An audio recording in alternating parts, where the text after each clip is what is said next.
Yo, what's up, guys? I have a presentation today that's very data analytics and science oriented. So let me pull it up. So it's a presentation I gave for the place I used to work. It's called Data Visualizations from the Institute for Health Metrics and Evaluation, IHME, and Our World in Data. Those are the two organizations. The mission for IHME, this is just an overview of the two organizations. The mission for IHME is to deliver to the world timely, relevant, and scientifically valid evidence to improve health policy and practice. IHME was founded in 2007 and received its initial funding from the Bill and Melinda Gates Foundation and the state of Washington. For Our World in Data, their mission is to publish research and data to make progress against the world's largest problems. Some of these problems include poverty, disease, hunger, climate change, war, existential risks, and inequality.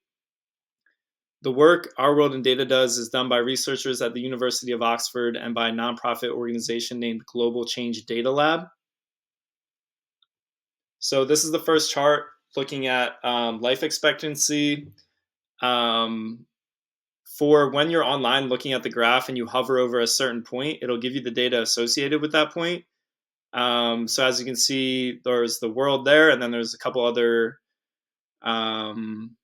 regions of the world listed there. But for the world's life expectancy in 1950, it was around 47 years. In 2021, it was around 71 years. For the United States specifically, life expectancy in 1950 was 68 years, and in 2021 it was 77 years. So yeah, a clear upward trend starting in the 1900 to 1950 period for life expectancy there. This is looking at the literate and illiterate world population, again, in Our World in Data graph. Literate being an adult age 15 and older who can both read and write. Same thing, when you hover over a certain point online on the graph, it'll give you the data associated with the graph. So in 1820, 12% of the world population was literate and around 88% was illiterate. In 2022, the literate population was 87% and the illiterate population was around 13%. So big difference, obviously. This is looking at deaths by risk factor in 2019 globally.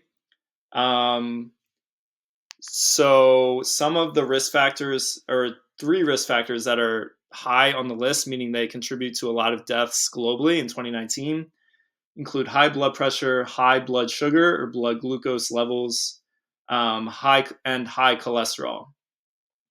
There's also a couple diet ones. Diet high in sodium is on there, is on the graph there. Diet low in fruits is on the graph, and there's a couple other ones related to vegetables and whole grains, I think.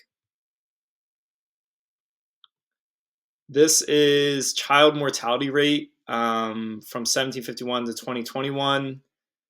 A child mortality being a newborn who dies before reaching the age of 5. In the United States, in 1933, 7.3% of children died before reaching the age of 5. In 2021, that number was 0.6%. Throughout the world in 1990. That's when the data starts there, as you can see. The child mortality rate was 9.3% in 2021. There has been a substantial decrease from 1990 to 2021, and in 2021 it was 3.8%.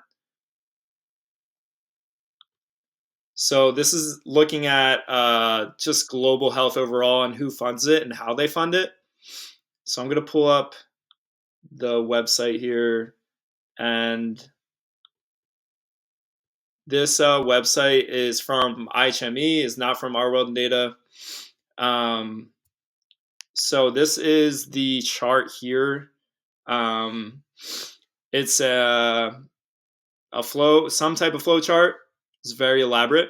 But if you click on the United States here, or hover over the United States here, they spent $13 billion financing global health. This year is 2022 that I'm looking at.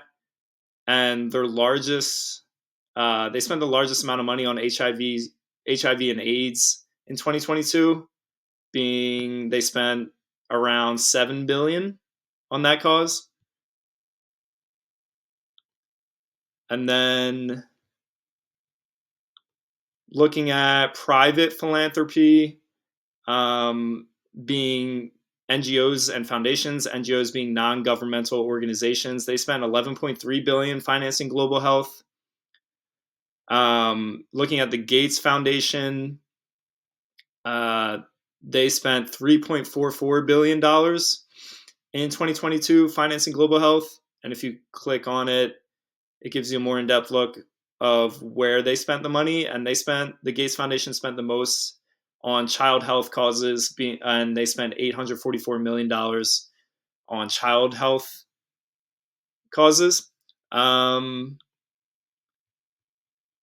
So yeah, I can include this link in the sources. But going back to the presentation here,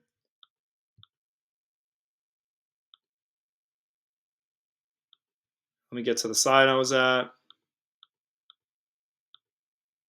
So for social media, for both organizations have Twitter or X. Just Our World in Data has Instagram. If you guys want to follow them or look at their content more, they both have websites, and then these are their social media accounts. Both organizations have Facebook, and both organizations have LinkedIn as well. Oh, and one thing I wanted to point out about the just fairly interesting point about the financing global health in 2025. There is 2025 data on there. The U.S. spent 2.56 billion on financing global health compared to 13 billion in 2022. So the spending on global health has substantially decreased from 2022 to 2025 for the U.S. And then I just want to go to my sources here. These are my sources, basically just the links to the graphs.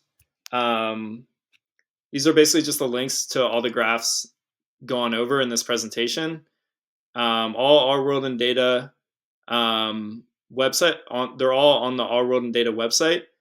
And then the one chart looking at the global health and who funds global health and how they fund global health was the IHME website. I can put that link somewhere. I think that's about it. I hope you guys have a good rest of your day.